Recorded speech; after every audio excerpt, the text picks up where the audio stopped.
Bonjour Émeric Jeudi. Bonjour. Vous êtes historien, originaire de Lorraine. Vous avez commencé votre carrière au centre Georges Pompidou, puis vous avez rejoint Nice dans le cadre de la candidature de la ville à l'UNESCO. En 2019, vous êtes devenu directeur adjoint du musée Matisse, dont vous avez pris depuis octobre 2023 la direction. Alors, Émeric Jeudi, racontez-nous, comment devient-on directeur du musée Matisse? Qu'est-ce qui vous a poussé à brasser une carrière qui vous a amené jusqu'à signer?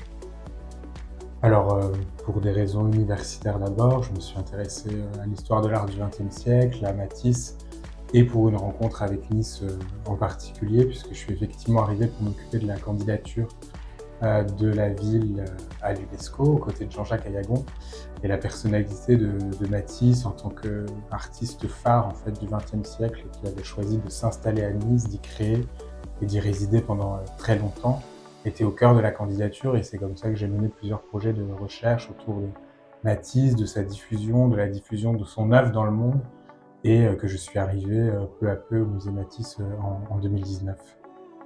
Alors, en quoi consiste le rôle du directeur d'un musée? Donc les missions, elles sont vastes, elles sont multiples.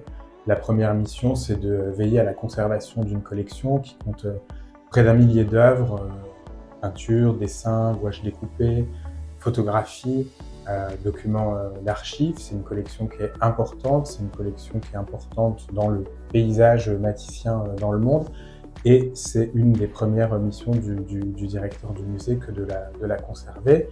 Une deuxième grande mission est de la divulguer auprès du public, par le biais des expositions qu'on organise, de tout le volet d'activités pédagogiques, par exemple, que met en place le musée.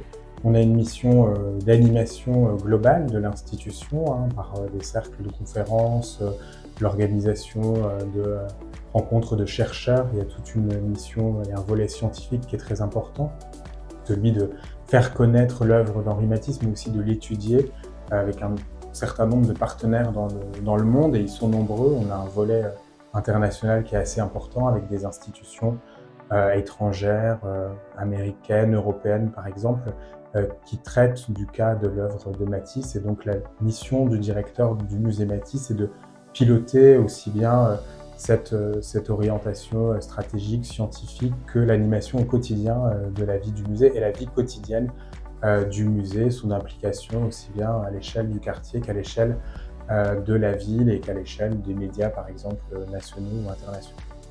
Alors justement, le musée Matisse, c'est vraiment un phare au milieu de Signé, historiquement, et qui est très très présent dans l'esprit collectif. Comment se passent ces interactions avec les habitants du quartier? Est-ce que vous avez la possibilité d'interagir avec eux?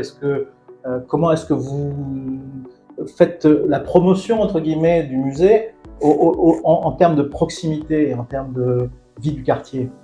Alors, il y a plusieurs biais, effectivement, c'est un phare parce que Matisse, il faut le rappeler, quand même, habite le quartier pendant très longtemps, de 1938 à sa mort en 1954, et donc il est vraiment lié à l'histoire du quartier et le musée aussi. On oublie souvent que le musée fait partie d'un écosystème, et le musée effectivement fait partie du Jardin des Arènes, du quartier. Et c'est très important pour moi de dire aux habitants de Signé que avoir une collection Matisse à proximité, sur le pas de sa porte, c'est un rêve que beaucoup de gens font dans le monde, et à Signé, c'est accessible. On est présent dans le quartier via l'association, par exemple, des Amis du musée, qui compte beaucoup de membres en fait, qui habitent le quartier, qui connaissent le quartier. On est très impliqué évidemment avec les acteurs culturels du quartier, que sont les autres musées par exemple, mais aussi les écoles du quartier, les associations, les gens qui vivent là et qui travaillent aussi dans le quartier. Il y a aujourd'hui beaucoup d'actifs en fait qui travaillent à Signé, qui fréquentent le musée parce qu'ils y inscrivent leurs enfants aux ateliers pédagogiques, parce qu'ils participent à la vie du musée. Et donc c'est important de rappeler ça.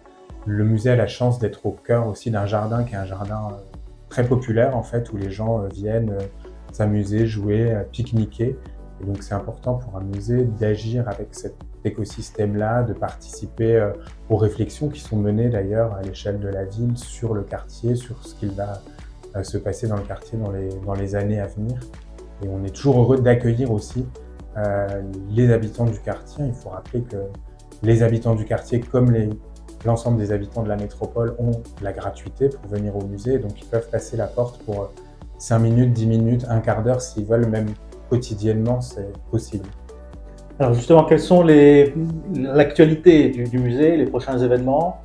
Alors l'actualité du musée, elle est très internationale et très locale à la fois. On a actuellement une grande présentation hors les murs de notre collection à Tokyo jusqu'au 26 mai, où une grosse partie de la collection est présentée. On accueille au musée en ce moment une exposition qui est consacrée à l'artiste Jamel Tata et qui a sélectionné dans la collection d'art graphique et de sculpture du musée une sélection de pièces qui permet de renouveler aussi le regard sur ce pan de la collection. Et on ouvrira cet été, à partir du 27 juin, une grande exposition estivale qui est consacrée à un dialogue entre l'œuvre de Miro et celle de Matisse. Et on est très impatient de faire découvrir ça à tout le monde. Alors, dernière question sur le plan plus personnel. C'est quoi votre relation à Cimiez aujourd'hui, après avoir quitté la Lorraine il y a longtemps? J'ai une relation assez forte à Cimiez, parce que quand je suis arrivé à Nice, j'ai notamment eu en charge une mission d'inventaire du patrimoine, qu'il soit artistique, architectural en fait, de Nice. Et j'ai appris comme ça à arpenter Cimiez, à découvrir ce quartier. Et je trouve un quartier absolument fascinant. C'est un collage, un patchwork architectural qui est très intéressant. Il faut s'y perdre, il faut y marcher pendant très longtemps. Et c'est toujours un bonheur en fait de découvrir toutes ces villas, ces influences architecturales qui viennent de partout dans le monde et de s'y promener au quotidien. Donc, je suis très heureux aujourd'hui d'y travailler parce que j'ai un attachement tout personnel au quartier. Un dernier message pour les habitants du quartier? Qui sont les bienvenus au musée tous les jours, avec leur famille et en toutes circonstances. Voilà. Merci, Aymeric Merci à Jody. vous.